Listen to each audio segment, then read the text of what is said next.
Gachagua atetemesha bungeni na kuletea wabunge tumbo joto. What this district commissioners party that has been formed the other day is an ethnic political party. You can see somebody talks about my community, village, Wamunyoro. Talk about Kenyans. Political parties are formed for purposes of enhancing democracy by bringing all Kenyans and all communities as part of that political party, Mr. Speaker. With those few remarks, Mr. Speaker, I want to use the strongest terms to condemn the former embattled, malicious, impeached Deputy President, Mr. Speaker.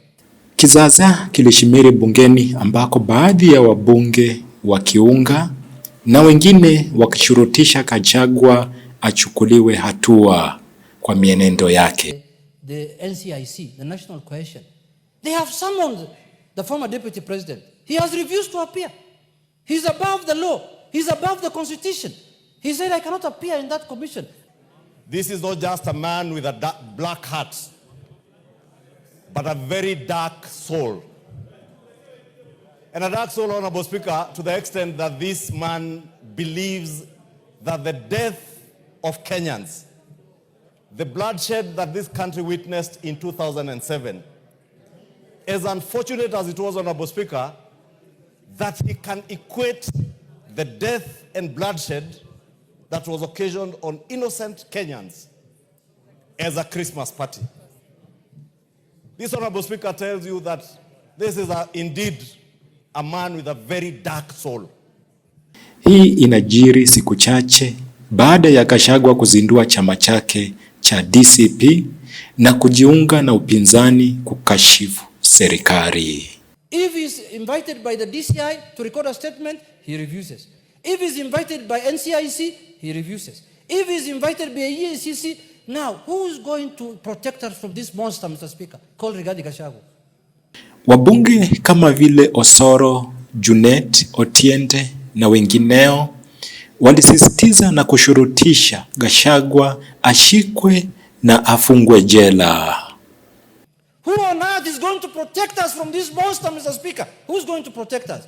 Because the government looks like it's unable to take an action against him.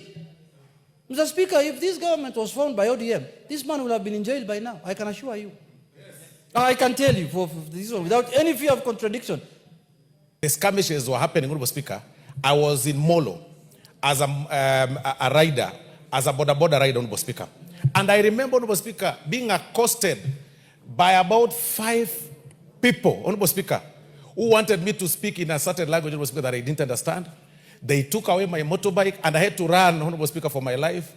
I found myself, Honorable Speaker, in a petrol tanker that I didn't know then where it was going, only to find myself, Honorable Speaker, in Lunga Road, industrial area, Honorable Speaker. How can a person describe that, Honorable Speaker, as a Christmas party, Honorable Speaker? To 2007 and to threaten that we could go back there. In 2007, we came to the brink of the precipice. We came to as great a disaster as we possibly could. And it took the backing down of the Right Honorable Raila Amolo Odinga for us to continue as a state and as a nation. No one should refer to those events. And to do so is dangerous. It is because of 207 that we now have a constitution that prohibits that kind of conduct, that kind of speech. It is an express limitation to the speech. It is because of that that we even had 4, Agenda 4 commissions. It is because of that that we created the NCIC. And it is because of that that we have EACC, CAJ, Kenya National Human Rights Commission, and others. Madam Speaker, this is not just about politics. This is about our country. Madam Speaker, it is important to note that we, as a House of Parliament, impeached the Deputy President. Some people do not remember that one of the grounds cited was failure to uphold the dictates of the office under Article 75(2)(c). Under 75(2)(c), once you are removed from office, then Article 75(3) comes automatically into play. And that is to say that you can no longer hold any other state or public office. Mr. Speaker, I want to ask Kenyans not to listen to insightful people, not to listen to people who want to divide them according to their tribes, not to listen to people who have formed regional, tribal, ethnic political parties, Mr. Speaker. Wengineo kama vile mbunge wa Funyula Oundo walipinga mjadala huo na kumtetea Gachagua vilivyo kwa kuwaambia wabunge wenza waache kumwongelea Gachagua vibaya kila mara, ila wakubali ukweli na wasikize ground. Honorable Oundo. Thank you, Honorable Speaker. Honorable Speaker, it is important for us as a country to accept the truth, reality, and live the talk. Honorable Speaker, democracy is a process. Democracy is not an event. Honorable Speaker, an election is not conducted on the day of the election. It is a process. The election, the appointment of managers of election, Kivuitu said he did not know who won the election. We went into war.